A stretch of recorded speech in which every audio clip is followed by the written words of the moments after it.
नमस्कार दोस्तों। आज एक बार फिर आप लोगों के सामने प्रतिशत की तीसरी कड़ी को लेकर आए हैं, जिसमें आज हम लोग देखेंगे अगले पॉइंट के बारे में जो हम प्रतिशत के बारे में आप लोग से डिस्कस कर रहे थे। तो अभी तक हम लोगों ने प्रतिशत के लगभग 6 पॉइंट को देख लिए हैं। इससे आगे आज हम लोग देखेंगे। यदि आपने अभी तक हमारे channel learn with fun with Rahul को सब्सक्राइब नहीं किए हैं तो उसे सब्सक्राइब कर लें और अपने दोस्तों को शेयर जरूर कर लें और लाइक जरूर करें या शेयर भी करते रहें। ठीक है, आज हम लोग बात करेंगे प्रतिशत के रूल नंबर 7 के बारे में। 10 से 11 पॉइंट बतलाऊंगा, उसके बाद फिर अपना किताब से हल होना शुरू कर देगा। ठीक है, और थोड़ा थोड़ा करके हल कीजिए, ज़्यादा बेटर रहेगा। यानी कि कम कम जो भी सस्ता कह लें उसे या हल्का प्रश्न हो सबसे पहले उसे हल करें, उसके बाद ही अगले मैथ को बनाएं या जो भी हिसाब हो आपका उसे बनाएं। देखिए, मैं जो 10-11 नियम बतलाने के बाद जो किताब से हल करवाने वाला हूँ उस किताब का नाम आप लोग याद नोट कर लीजिएगा, सगीर अहमद। ठीक है, सगीर अहमद के किताब से पूरा उसका सॉल्यूशन होगा। ठीक है, इस किताब को पूरा हम लोग डिस्कस करेंगे, प्रश्न बाई प्रश्न, जितने भी उसमें प्रश्न हो सकते हैं सभी का हल होगा। ठीक है, और आप लोग इत्मीनान से उसे हल करेंगे और जो नहीं बन पाएगा आप लोगों से तो उसे आप कमेंट बॉक्स में कमेंट करके छोड़ देंगे, मैं देखकर उसे हल कर को यहीं पर इसी बोर्ड पर आप लोगों को बतलाएंगे हल करके। ठीक है, चलिए आज के इस 7वें रूल को सीखते हैं।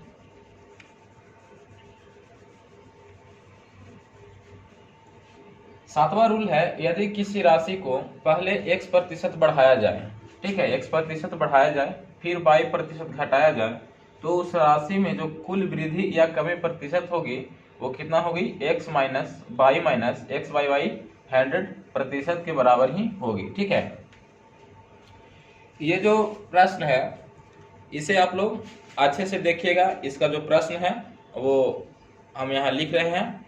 ठीक है,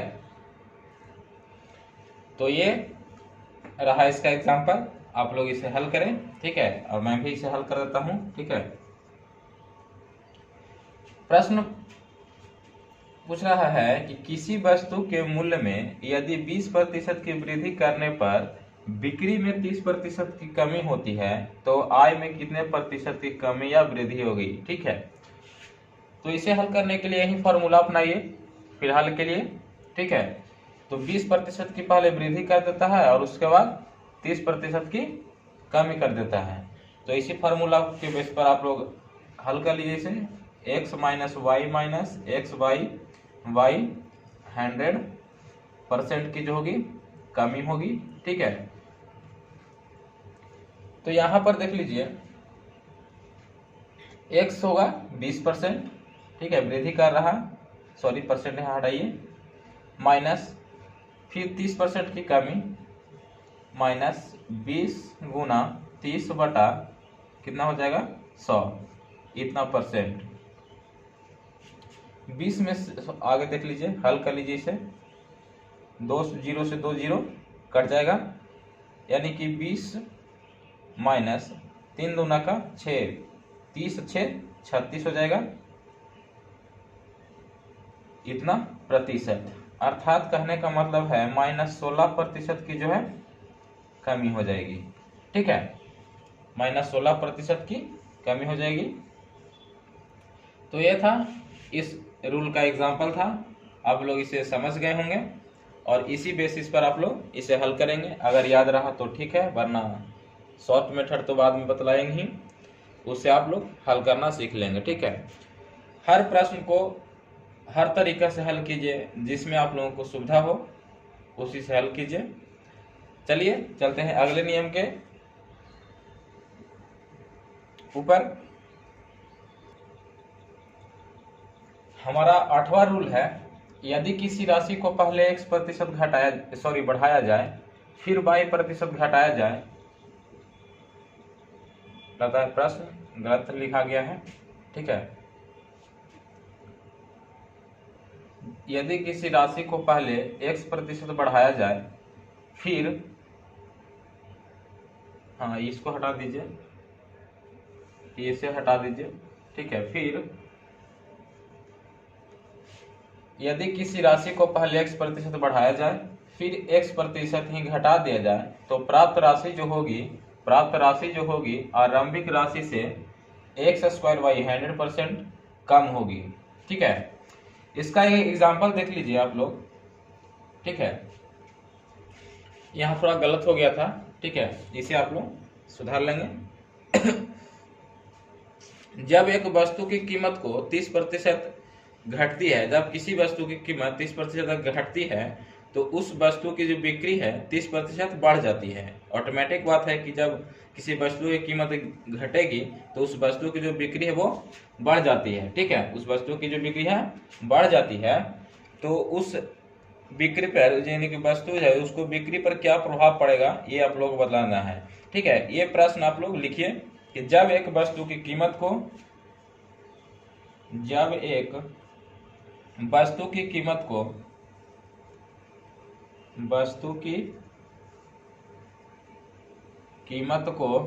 है, जब एक वस्तु की कीमत को 30% घटती है, घटाई जाती है, लिखिए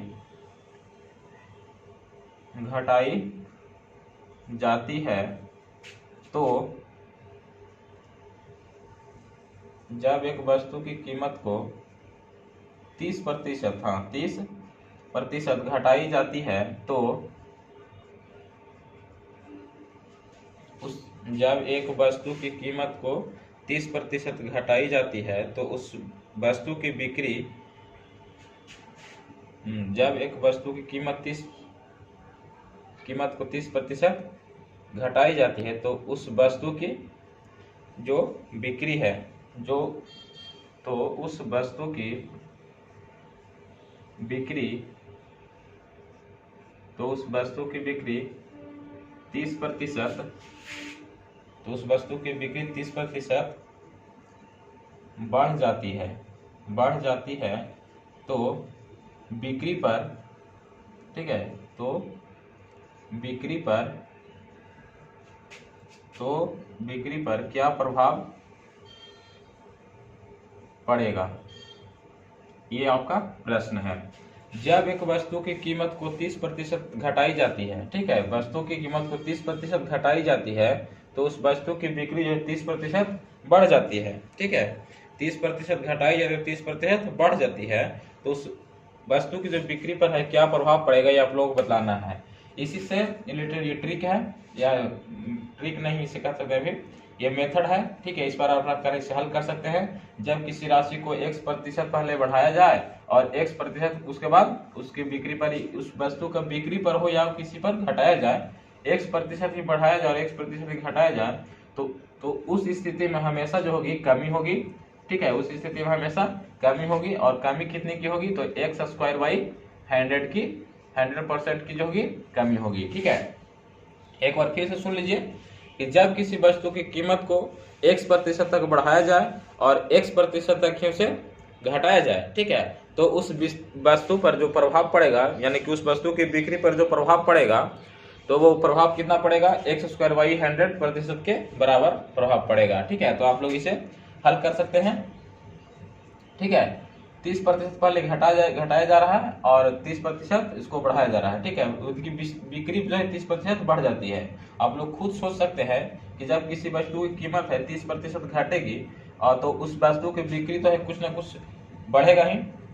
वस्तु की कीमत घटेगी तो बिक्री हमेशा बढ़ती ही है, और जब वस्तु की कीमत बढ़ती है तो बिक्री घट जाती है, ठीक है।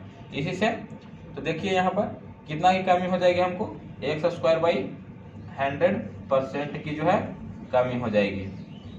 इसी पर आप लोग रखिए 30% है, 30 का स्क्वायर कर लीजिए बटा 100, इतना परसेंट। 30 का जब वर्ग करेंगे आप लोग तो कितना हो जाएगा, 900 बटा 100%। 2 जीरो से 2 जीरो कैंसिल, बचेगा कितना, 9% की जो है कमी हो जाएगी। ठीक है, ये हमारा आंसर हो गया। आप लोग इसे नोट कर लीजिएगा और इसे आप लोग याद रखेंगे। चलिए चलते हैं अगले पॉइंट की ओर। तो ये रहा हमारा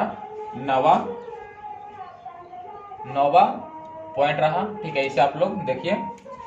यदि किसी वस्तु के मूल्य में x% की वृद्धि हो तो खर्च में कितने प्रतिशत की कमी की जाए कि व्यय जो है अपरिवर्तित रहे। ठीक है, इसे आप लोग समझ लीजिए। किसी वस्तु के मूल्य में जो है x% की वृद्धि करना है, ठीक है, कर दी, मतलब कि हो गया हो। ठीक है, तो खर्च हमें कितना प्रतिशत कम कर देना चाहिए, यानी कि किसी वस्तु का मूल्य जो है, जैसे कि मान लिया कोई तेल ही है, जैसे सरसों तेल अभी है तो उसका मूल्य जो 200 रुपया है। ठीक है, तो x% की वृद्धि हो गया, उसमें तेल के मूल्य में जो है परसेंटेज में वृद्धि हो गई, 20% जितना 30% जितना वृद्धि हो गया, तो हमको खर्च कितना % कम कर देना चाहिए कि जो व्यय हो रहा था वो अपरिवर्तित रहे। यानी का कहने का मतलब है कि जो पहले जितना हमको खर्च हो रहा था तेल, उतना ही खर्च हो रहा हो, और हमें खर्च में कितने % की कमी करनी होगी, यही हमसे पूछा जा रहा है। तो इससे रिलेटेड एक प्रश्न हम लोग बना लेते हैं, उसे आप लोग देख लीजिए। और जो खर्च है व्यय अपरिवर्तित नहीं, खर्च जितना कमी करना पड़ेगा, तो कितना कमी करना पड़ेगा, याद रखिएगा इसे, x/100 प्लस x इंटू कितना 100% की कमी करनी पड़ेगी। किसमें, खर्च में हमको इतना करना पड़ जाएगा। ठीक है, तो प्रश्न लिखिए, तेल के मूल्य में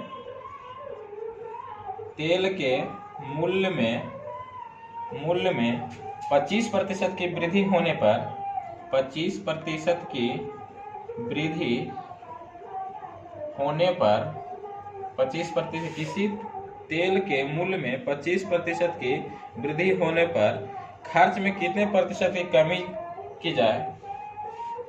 वृद्धि होने पर खर्च में कितने प्रतिशत की कमी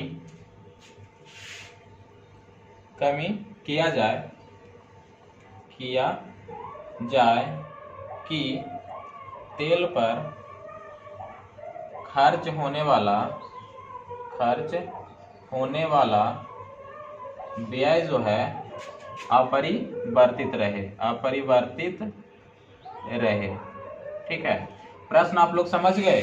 अगर नहीं समझे तो एक बार फिर समझ लीजिए। कहने का मेरा मतलब ये है कि कोई वस्तु है, ठीक है, तेल का हमने उदाहरण लिया, ठीक है, यहाँ तेल का उदाहरण लिया, तो तेल का मूल्य जो पहले था x रुपया था, अब उसमें से 20% की वृद्धि हो गई है। ठीक है, अब उसमें 20% की वृद्धि हो गई, तो हमको तेल अब कितना प्रतिशत खर्चा कम करना पड़ेगा तेल का, कि जो पहले जितना खर्चा होता था अब भी उतना ही खर्चा हो। इसीलिए कहा गया है कि व्यय जो है अपरिवर्तित रहे, यानी कि जो पहले खर्च हो रहा था उसी में फिर चलाना पड़े, यही प्रश्न है। तो हमें कितना प्रतिशत कम करना पड़ेगा, तो x/100 प्लस x गुना कितना 100% की कमी करनी पड़ेगी। तो इस पर आप लोग रख लीजिए, तो 25/100 प्लस 25 गुना कितना 100 हो जाएगा, इतना % हमें कम करना पड़ जाएगा। ठीक है, तो हमारा व्यय जो है अपरिवर्तित रहेगा। तो 25/100 प्लस 25 125 हो जाता है, और यहाँ 100 से गुना कर देंगे। ठीक है, 25 बचे, 25 से 5 से 20 बार में कट जाएगा, अर्थात 20% की अगर हम खर्च में कमी करते हैं तो हमारा जितना पहले तेल खर्च हो रहा था अब भी उतना ही खर्च होगा। ठीक है, चलते हैं अगले पॉइंट की ओर, और इसे आप लोग भी ध्यान से देखिएगा। ठीक है, तो ये रहा हमारा 10वां पॉइंट। यदि किसी वस्तु के पहले हो रहा था वृद्धि, ठीक है, अभी हो रहा है मूल्य में कमी, पहले मूल्य में कमी वृद्धि हो रहा था और अभी वाले नियम में x% की कमी हो रही है, और खर्च में वृद्धि करना बोल रहा है। ठीक है, यदि किसी वस्तु के मूल्य में जो है x% की कमी हो तो खर्च में कितने प्रतिशत की वृद्धि, यहाँ पॉइंट नोट कीजिएगा, कितने प्रतिशत की वृद्धि करनी पड़ेगी ताकि व्यय जो है अभी अपरिवर्तित रहे। ठीक है, मूल्य में x% की कमी हो तो खर्च में कितने परसेंट की वृद्धि करनी पड़ेगी। ठीक है, फिर वही एग्जाम्पल आप ले सकते हैं। ठीक है, तो इसे आप प्रश्न लिखिए, एग्जाम्पल लिख लीजिए इसका। सरसों तेल के मूल्य में 20% की कमी होने पर खर्च में कितने प्रतिशत की वृद्धि करनी पड़ेगी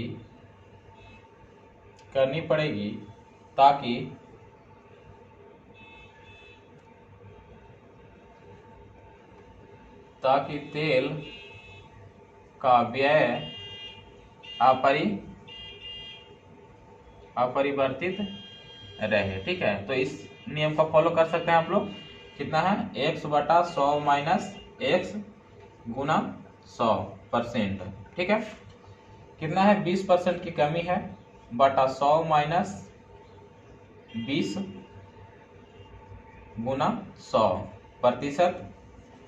20/80 हो जाएगा 100%।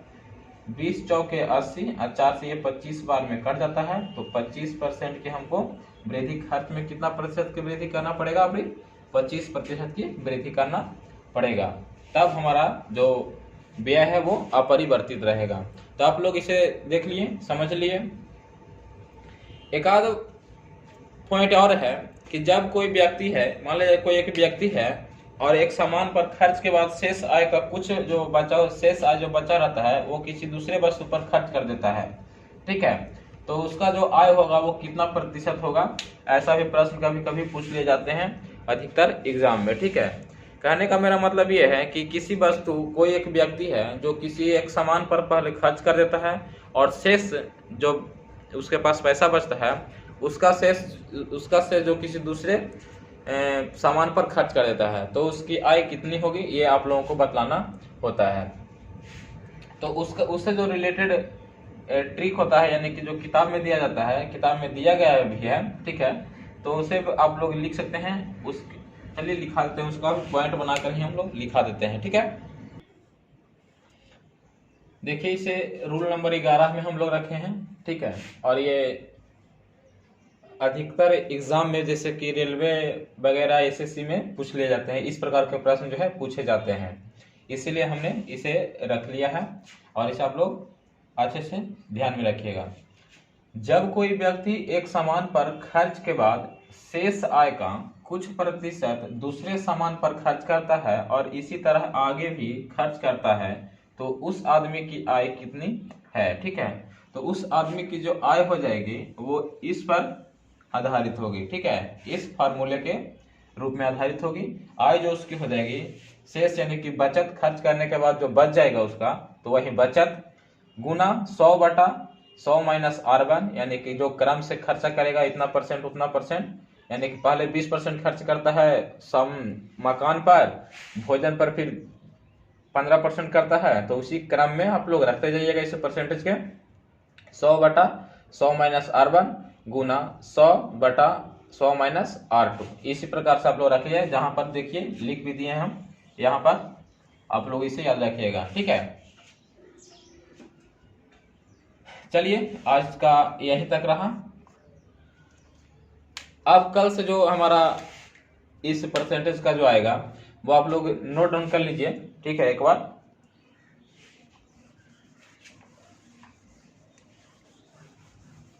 देखिए, आप लोग कम से कम इस सीरीज को देखिए अच्छे से। ठीक है, आप लोगों को कहीं कोई कठिनाई नहीं होगी, और जो हमसे भी ज़्यादा यूट्यूबर जो हैं, यानी कि पढ़ा रहे हैं अभी, वो किताब से नहीं अपने बेसिस पर पढ़ा रहे हैं। ठीक है, लेकिन मैं जो है किताब से पढ़ाऊंगा आपको। ठीक है, और आप किताब देखिएगा, किताब से मैथ को हल कीजिएगा। इससे क्या होगा कि आप लोग किताब भी मजबूत होता चला जाएगा, यानी कि उसे जो आप लोग हिसाब बनाएंगे तो उसमें आप लोग को थोड़ा सहज महसूस होगी। जैसे कि आप लोग ऑफलाइन क्लास में पढ़ते हैं उसी प्रकार से यहाँ भी होगा। ठीक है, आप लोग प्रश्न पूछ सकते हैं चैप्टर वाइज। जैसे कि हम चैप्टर अभी पढ़ा रहे हैं प्रतिशत, तो प्रतिशत से रिलेटेड आप लोग प्रश्न कमेंट बॉक्स में कमेंट कर सकते हैं, उसे हम हल करके आप लोग को उसी कमेंट बॉक्स में छोड़ देंगे ताकि आप लोग फिर उसे देख लीजिएगा। नहीं तो यहीं पर एक बार वहीं कमेंट सेक्शन वाला जितने भी होंगे प्रश्न इसको हल करेंगे। यहाँ कल जो हमारा क्लास आएगा आप लोगों के पास, उसका नोटिफिकेशन आप लोगों के पास चला जाएगा, तो वो आप लोग देखिएगा सगीर अहमद। ठीक है, सगीर अहमद जी का जो बुक है, ठीक है, बाजार से अगर आप लोग नहीं खरीदे हैं तो 140 रुपया या 160 में दे देता है, बाजार से आप लोग खरीद लीजिएगा। उसी का आप लोग प्रतिशत, ठीक है, प्रतिशत चैप्टर का जितना भी परसेंटेज का होगा उसे हम लोग कल 1 से लेकर के, ठीक है, प्रश्न संख्या 1 से लेकर के उसे हल करेंगे जहां तक वहां दिया गया होगा। ठीक है, हम लोग जब पढ़ रहे थे तो 142 प्रश्न था। ठीक है, अब हो सकता है इसमें बढ़ा दिया गया होगा प्रश्न की संख्या, तो 142 प्रश्न हम लोग के समय में था। ठीक है, यानी कि 2018-17 में 16-17-18 में यही बुक हम लोग खरीदे थे, तो 142 प्रश्न थे उसमें। अभी देखिए प्रश्न की संख्या हो सकता है बढ़ा हुआ हो, तो प्रतिशत हम लोग कल देखेंगे 1 से लेकर के। आप लोग किताब साथ में लेकर बैठिएगा और उसे हल करिएगा। ठीक है, अब 1 नंबर से लेकर के हम लोग जहां तक भी प्रश्न हो उसे हल करेंगे, आप लोग उसे ध्यान से देख लीजिएगा। तो एक बार और फिर कहना चाहेंगे, हमारा यूट्यूब चैनल है www.youtube.com/c/learn with fun with Rahul. इसे आप लोग जरूर सब्सक्राइब कर लें और अपने दोस्तों को शेयर जरूर कर दें। ठीक है, और वीडियो के देखने के बाद लाइक जरूर कर दें। ठीक है, और शेयर ये तो आपके मन पर डिपेंड है। चलिए आज का सेशन यहीं तक रहा, धन्यवाद।